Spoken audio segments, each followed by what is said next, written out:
हक मांगते हैं।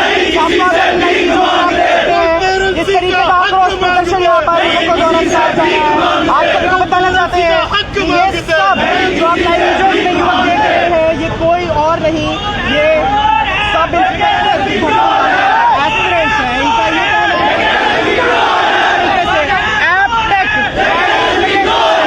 बार बार सवालों के बीच में लिया जा रहा है और हर प्रोविंस के अंदर आज तक कर रहे हैं, बाकी भी कर रहे हैं। लाइव चल रहा है, क्या कर रहे हैं आप? लाइव चल रहा है, माइक की आवाज आ रही है, लेकिन बहुत साफ तौर पर आप देख सकते हैं लाइव विजुअल्स में। सब लोग यहाँ एक ही मसला लेके आए हैं, जेकेएसएस में चोर है,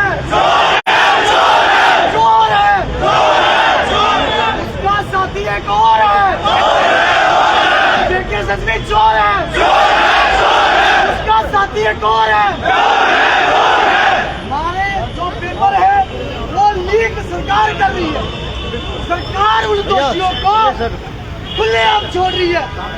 जिन लोगों को सरकार ने कहा कि इन्होंने पेपर लीक किया है, जांच करने के बाद उनको खुलेआम छोड़ा। जिन लोगों को खुलेआम छोड़ा, आज वो फिर से पेपर लीक कर रहे हैं। सर आप अपने नाम से ये वही लोग हैं जिन्होंने जेकेपीएसआई लीक करा, ये वही लोग हैं जिन्होंने फाइनेंस अकाउंट लीक करा था, ये वही लोग हैं जिन्होंने पंचायत अकाउंट असिस्टेंट के टाइम पे भी पेपर लीक करा था। आज जब युवा बाहर निकलता है तो कहते हैं कि हमें क्या है, ये तो कोर्ट ने फैसला दिया है। कोर्ट ने फैसला दिया था, तुमने जब एक ब्लैक लिस्टेड कंपनी को हायर किया उसके खिलाफ फैसला दिया था, जुडिशियल इंक्वायरी का फैसला दिया था। लेकिन सरकार ने अगले ही दिन स्टे ऑर्डर लिया। स्टे ऑर्डर किस पे लिया?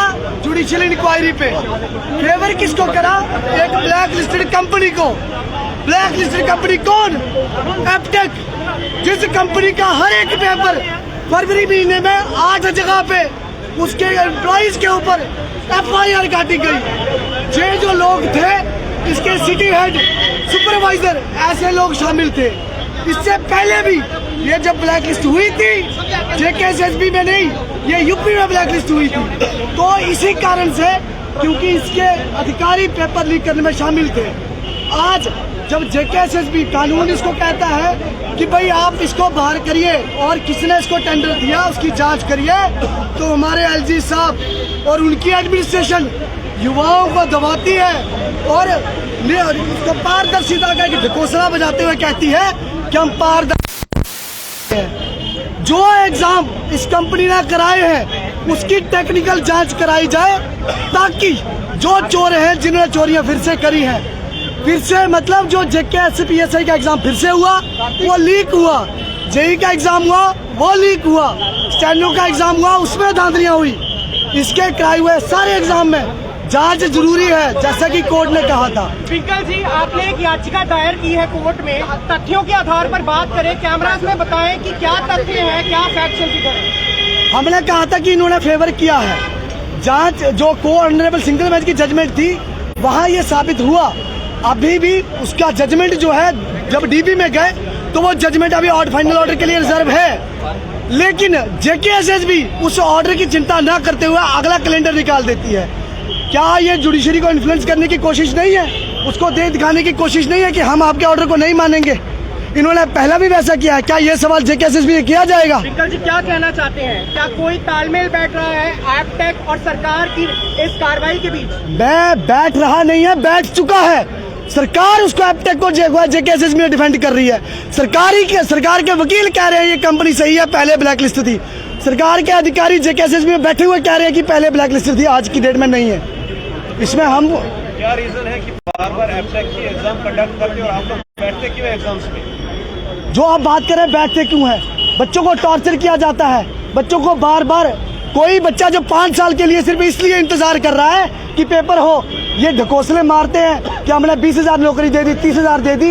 5 साल से रिक्रूटमेंट, आज भी आप देखिए एग्जाम कैलेंडर जो आया 2020 का नोटिफिकेशन है, जो कोरोना के टाइम पे नोटिफिकेशन आए थे उन्होंने खारिज कर दिए। इतना अगर ये झूठ कह रहे हैं सबके सामने, हम जब परीक्षा में बैठने जाते हैं, इस बार जब हम गए थे हमने देखा एक भी कंप्यूटर में जो है एंटीवायरस नहीं था। कंप्यूटर को हम बैक एंड में एक्सेस कर पा रहे थे, इसका सॉफ्टवेयर हैक हो सकता था। और वही केवी टीजीटी में, केवी पीजीटी में एप्टेक ही पेपर करा रही थी, उसमें सॉफ्टवेयर हैक हुआ। ले में जो वहाँ पे एडिशनल एसपी है, उन्होंने प्रेस कॉन्फ्रेंस में ये कहा था कि इनका सॉफ्टवेयर हैक हुआ था। पिंकल जी, एक नामी व्यापारी का, जो कि हिंदुस्तान के एक बड़े व्यापारी हैं, उनका नाम सामने आ रहा है। क्या लगता है किसी तरीके की इलेक्ट्रल फंडिंग इसमें मौजूद हो सकती है? देखिए, ऐसी कंपनियां फंडिंग देती हैं। इन्होंने जो पिछली मैरिट रैक थी, उसने एक बड़ी कंपनी को 2013-14 में फंडिंग दी थी। उन्होंने फंडिंग दी थी, उसके बाद वो जम्मू कश्मीर में उसको टेंडर भी मिलता है। और उस समय केंद्र में जो सरकार थी, उसके दिशा निर्देशों पर मिला या कैसे मिला, वो जांच का विषय है। इस कंपनी ने ऐसा कुछ करा है, ये भी जांच में ही सामने आएगा, जुडिशियल इंक्वायरी में सामने आएगा। भारत माता की जय! भारत माता की जय! पेपर लीक बंद करो, बंद करो, बंद करो! पेपर लीक बंद करो, बंद करो, बंद करो! पेपर लीक बंद करो, बंद करो, बंद करो! बंद करो, बंद करो! पेपर लीक बंद करो!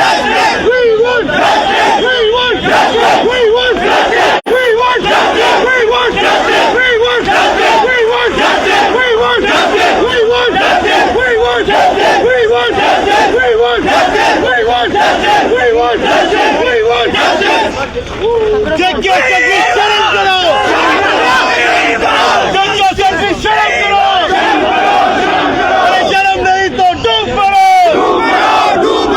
शर्म नहीं तो डूब पड़ो। हम तो अपना हक मांगते,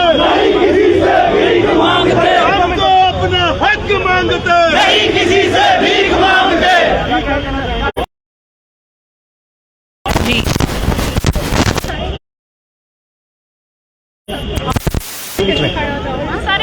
आ जाओ। क्या बोल रहे हैं? तो सर, जैसे देखिए, जेकेएसएसबी कब से हमारे फ्यूचर के साथ खेल रहा है। हमें भी 2-3 साल हो गए हैं घर बैठे बैठे। जिनकी एज हो रही है बच्चों की, वो कितने देर से अपने घर बैठे हुए हैं, क्योंकि हमारी नौकरियां नहीं दी जा रही यहाँ पे। अगर नौकरियां देते हैं तो हमारी पोस्टर निकालते हैं और उसके बाद फिर ये कह देते हैं कि नहीं जी, अभी हमारा स्कैम हो चुका है, ये यहाँ पर लिस्ट स्क्रैप हो चुकी है। हम कितनी देर से हम पढ़ रहे हैं, कितनी देर से हम, कितने लगातार हम पढ़े जा रहे हैं, मेहनत कर रहे हैं, लेकिन फिर भी आज भी हमें उसका फल नहीं मिला है। 2-3 साल हो गए हैं। ये बोलते हैं फास्ट ट्रैक रिक्रूटमेंट है, अब हमने आपको नौकरियां देनी है, लेकिन वो नौकरियां कहाँ है? अभी तक हम इतना यूथ जो है यहाँ पे इकट्ठे हुआ है, लेकिन हमें आज तक एक भी नौकरी इन्होंने अभी तक नहीं दी। फिर भी ये कहते हैं कि नहीं जी, हम आपको नौकरी दे रहे हैं। और जो एप्टेक जो ये कंपनी लेके आए हैं नौकरियां देने के लिए, वो इतने स्कैम कर रही है, स्कैम पे स्कैम हो रहे हैं। लेकिन फिर भी आज भी एप्टेक को ही ये इन्होंने टेंडर क्यों दिया? हमें इसका जवाब चाहिए। हम लोग कब से पढ़ रहे हैं, कितनी देर तक हम पढ़ते रहेंगे, कितने देर तक अपने पेरेंट्स से हम पैसे लेते रहेंगे? इनको भी हमारा देखना चाहिए। इतना यूथ है जिनकी उम्र हो रही है, उनका क्या? तो मतलब ये यूथ के लिए हमारे लिए क्या कर रहे हैं? सिर्फ और सिर्फ यही बोलते हैं कि हाँ जी 30,000 रुपया, 30,000 नौकरी दे दी है, 20,000, 26,000, लेकिन आज तक हमें तो कोई नौकरी नहीं दिखाई दे रही है। आप ही बोलो।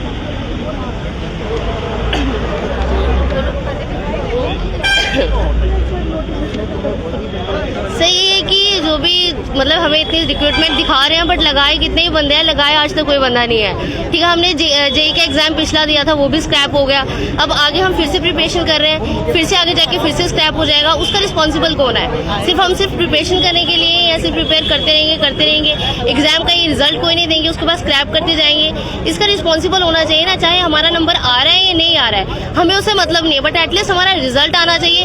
हमें पता चलना चाहिए हम कहाँ लाइक कर रहे हैं, कहाँ नहीं कर रहे हैं। सिर्फ पोस्टें दिखाने से, हमें लालच देने से कुछ नहीं होगा। एटलीस्ट रिजल्ट आना चाहिए, हमें पता चलना चाहिए कि क्या हो रहा है, क्या नहीं हो रहा है। सिर्फ स्क्रैप करे जा रहे हैं, ना रिजल्ट का पता होता है, ना कुछ पता होता है।